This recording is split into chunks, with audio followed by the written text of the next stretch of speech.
안녕하세요. 지방에 거주 중인 20대 후반 남자입니다. 얼마 전 저에게 일어났던 일을 썰로 풀어볼까 합니다.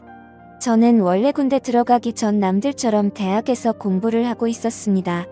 남자들은 대학 다니다가 군대를 가게 되면 대부분 1학년까지 마치고 가든지 아니면 2학년 1학기까지 하고 가잖아요. 근데 저는 그렇게 했다간 제대 후에 다시 공부하려면 힘들 것 같아서 미룰 수 있을 만큼 많이 미뤘습니다. 그러다가 CC였던 여자친구와 헤어지게 되었고 이런저런 말들이 많이 나왔어요. 하지만 근거 없는 낭설에 불과해서 처음에는 공부에만 집중하려고 신경도 안 썼는데 그게 화근이었던 건지 학교에 다니기 힘든 상황까지 가게 되어 3학년 2학기에 이도 저도 아닌 상태로 도피성으로 군대에 입대를 하게 되었습니다. 일반 보직으로 가려다가 친구들이 꿀보직인 운전병으로 가라고 하길래 어차피 일종 면허도 있으니 운전병으로 지원해서 군 생활을 보냈어요. 그러고 나서 제대하니 벌써 20대 중후반이 되었더군요. 더 늦기 전에 대학에 복학 신청을 넣어서 하던 공부를 마쳐야겠다 싶었지만 등록금을 당장 낼 수 있는 형편이 안 되다 보니 어쩔 수 없이 낮에는 편의점에서 아르바이트를 하고 저녁에는 대리운전을 하면서 단기간에 돈을 모으려고 노력했습니다. 몸이 많이 피곤하긴 했지만 편의점 알바 같은 경우는 제 시간에 물류 정리 빼고는 대체로 힘든 일이 없었습니다. 주변 상권이 다 술집이어서 낮타임에는 진상도 없었고 대부분 담배만 사러 오는 사람들이기 때문에 폐기 정리할 일도 많이 없어서 한 번씩 앉아서 졸아도 별 지장 없을 정도로 조용한 매장이었습니다. 그리고 원래 대리운전 말고 저녁에도 레스토랑이나 카페 같은 곳에서 알바를 하려고 했었는데 생각해보니 운전도 할 줄 알고 운전병으로 있었던 걸 써먹고 싶기도 해서 친구들에게 물어보니 대리운전을 하라고 해서 하게 됐습니다. 막상 해보니 꽤 수입이 쏠쏠하더라고요. 평균적으로 시간당 4콜 정도 잡는데 1콜당 15,000원 정도 가져가다 보니 하루 평균 10만 원은 기본으로 챙겨갔습니다. 대신 가끔 진상들이 아이도 어린데 이딴 거 한다면서 너 같은 애들 때문에 나라 경제가 이 모양이다 등의 시비를 걸어서 그런 걸 참는 게 힘들었지만 그 외에는 다 할만했습니다. 아들 같다면서 고생한다고 팁 주시는 분들도 계셨고 삶에 대한 좋은 말씀을 해주시는 분들도 계셨으니까요. 그리고 먼 곳으로 떨어져도 어플 사용해서 콜 나오면 저희 집 앞까지 1,500원에서 3,500원만 주면 데려다줘서 괜찮았습니다. 그렇게 등록금을 위해 밤낮 없이 열심히 돈을 벌고 있던 와중에 한 사모님을 만나게 되었습니다. 그날도 어김없이 콜을 받고 손님이 계신 곳으로 갔습니다. 앞에 도착하니 기품 있어 보이는 아줌마가 딱 서서 기다리고 계시더라고요.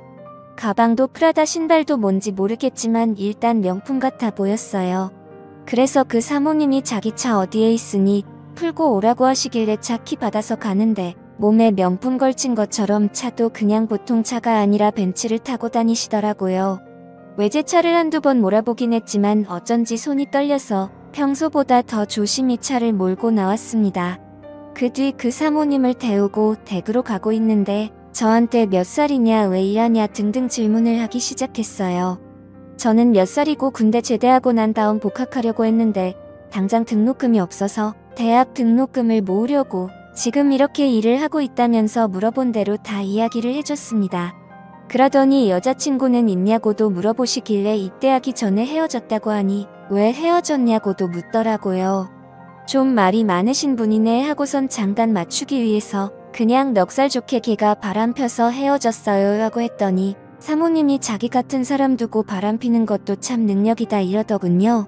그리고는 사모님 집에 도착하여 안전하게 내려드렸습니다. 인사를 하고 돌아가려는데 사모님이 저보고 용돈 벌 생각 있냐고 하시는 겁니다. 저는 당장 돈이 필요했기에 물어봤죠. 네, 저 돈 벌 생각 있어요. 근데 어떤 일인데요? 그러자 사모님이 제 번호를 알려달라 하셔서 알려드리니 다음번에 연락을 하겠다고 하시는 거예요. 그리고는 3만 원짜리 대리비를 10만 원이나 주셨습니다. 제 입장에서는 완전 땡큐였죠. 저는 다음번에도 대리기사 혹은 운전기사로 취직시켜주시려나 싶은 기대에 부풀어 올랐습니다. 그리고 일주일 뒤 저는 평소처럼 지내고 있었는데 뜬금없이 카톡이 오는 겁니다. 카톡을 확인해보니 사모님께서 연락이 오는 거예요. 오늘 밤에 시간 되냐고 묻습니다. 저는 일하는 시간 말고는 널널했기에 된다고 하고 사모님 동네에서 사모님을 만났습니다. 그러자 사모님이 한 술집으로 가자고 하시더라고요. 순간 겁이 났습니다. 이거 TV로만 보던 이상한 게 아닌가 싶었죠. 사모님은 분위기 좋아 보이는 바에 들어가더니 조니워커라는 양주를 시키셨습니다. 저보고 술 좀 하냐 물어보셔서 저 잘은 못하고 조금 할 줄 알아요 라고 대답했어요. 사모님은 양주를 한 잔 들이키시더니 갑자기 우시는 겁니다. 무슨 20대 초반 여자애가 이별하고 울듯이 서럽게 울더라고요. 저는 놀라서 무슨 일이냐고 왜 그러시냐 물어보니 좀 진정하고 얘기하시더라고요.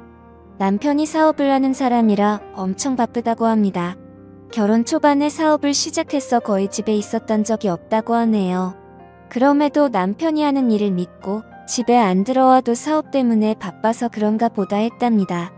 그러는 사이에 집이 경매에 넘어가기도 하고 빚쟁이에게 시달리기도 하고 사업이 무너져 힘든 시기도 엄청 많았다고 합니다. 사모님은 서로의 남편에 대한 신뢰가 있었기 때문에 잘 넘어갔다고 합니다. 그리고 사업이 잘 풀리고 난 후 돈을 엄청 벌었다고 합니다. 하지만 사업이 잘 되고 난 이후에도 남편분은 집에 안 들어오고 계속 일 때문에 바쁘다고 가정을 소중히 여기지 않았다고 해요. 안 그래도 집에 잘 안 들어오는 남편 때문에 서운한데 어느 날 남편이 바람을 피는 것 같다고 하는 거예요. 뭐 때문에 그렇게 느꼈냐 여쭤보니 남편 셔츠에서 파운데이션 색깔이 흐릿하게 보이더랍니다. 사모님은 남편 때문에 마음이 지칠 대로 지친 상태였기에 주저없이 남편분의 핸드폰을 열어봤다고 합니다. 거기서 남편분은 웬 20대 젊은 여자랑 사랑놀이를 하고 있었다고 해요. 만나서 데이트하고 명품백과 옷도 사주고 그 사실을 확인한 지 얼마 안 됐다고 하십니다. 그러곤 저한테 얘기 들어줘서 고맙다고 30만 원을 주시더라고요. 자기는 그냥 자신이랑 아무 관계없는 타인에게 자기 속내를 좀 덜어놓고 싶었다고 합니다. 남편 얼굴에 먹칠하기 싫어서 주위에 힘든 티도 못 내고 그냥 한참 어린 저한테 속 이야기를 하고 싶다고 하시네요. 제가 또 들으면서 리액션이 좋습니다. 사모님 힘든 마음에 같이 공감해드리고 사모님 편을 많이 들어줬죠. 저는 그냥 얘기만 들어드리고 30만 원을 받았습니다. 얘기한 시간도 한 1시간 30분 정도 얼마 안 걸렸어요. 시급으로 약 10만 원이나 되는 금액을 이렇게 받으니 진짜 행복했습니다. 간만에 먹고 싶은 것도 먹고 신발도 괜찮은 걸로 하나 샀어요. 그리고는 한 일주일 뒤에 또 연락이 오셨습니다. 내일 낮에 시간 되냐 말이죠. 저는 당연히 된다고 했고 다음날 사모님을 만났습니다. 이번엔 사모님 차를 몰고 웬 호텔 식당에 갔어요. 제 평생 먹어보지 못한 음식들도 먹어봤습니다. 그리고는 호텔 카페에 가서 남편분과의 얘기를 들었습니다. 남편에게 바람피는 거 아니냐 파운데이션 묻은 자국과 카톡을 봤다고 말씀하셨다고 하더라고요.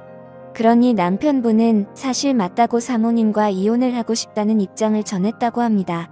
사모님도 어차피 이대로 관계가 지속되어 봤자 휴인도 부부지 항상 외롭고 힘든 삶과 가정이 될 것 같다고 이혼을 하자고 했다고 하네요. 절대 속 시원하게 이혼하는 건 아니었어요. 정말 가슴 한편에 구멍이 난 것처럼 허탈하고 지쳐 보이는 모습이셨습니다. 그나마 남편의 사업이 사모님의 뒷받침이 있었기 때문에 가능한 일이었기에 또 남편분의 바람으로 인한 이혼이기에 위자료로 어마어마한 금액을 받는다고 하더라고요. 그리고 저한테 그동안 얘기 들어줘서 고맙다며 300만 원을 주시는 겁니다. 저는 너무 많다고 그냥 저는 사모님 얘기 들어드린 것뿐인데 300만 원이나 받아도 되냐고 여쭤봤습니다.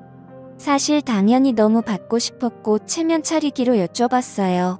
그러니 사모님은 제가 얘기 들어준 게 힘든 요즘에 가장 큰 위로였다며 정말 받아주면 좋겠다고 하시더라고요.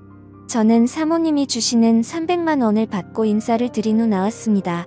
그 후로 사모님께 더 이상 연락이 오진 않았습니다.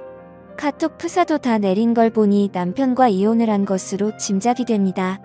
저는 사모님이 주신 300만 원을 어떻게 쓸지 아직 정하진 않았습니다.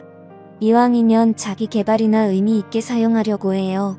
남의 얘기를 들어주는 것만으로 이렇게 큰 돈을 버니 신기했습니다. 물론 운이 좋았던 부분이 더 크겠죠. 그래도 그 사모님이 마음이 참 여리고 착하셨던 것 같아요. 요즘엔 또 어떻게 지내시는지 궁금하네요. 살면서 처음 겪었던 저의 황당하고도 좋은 경험이었습니다. 아마 이 글을 쓴 이후라도 그 사모님이 연락 오면 저는 당장 나갈 것 같은데 참 많은 생각이 드네요. 제가 먼저 연락을 해보는 것도 좋은 방법일까요? 지금까지 제 사연을 들어주셔서 감사드립니다.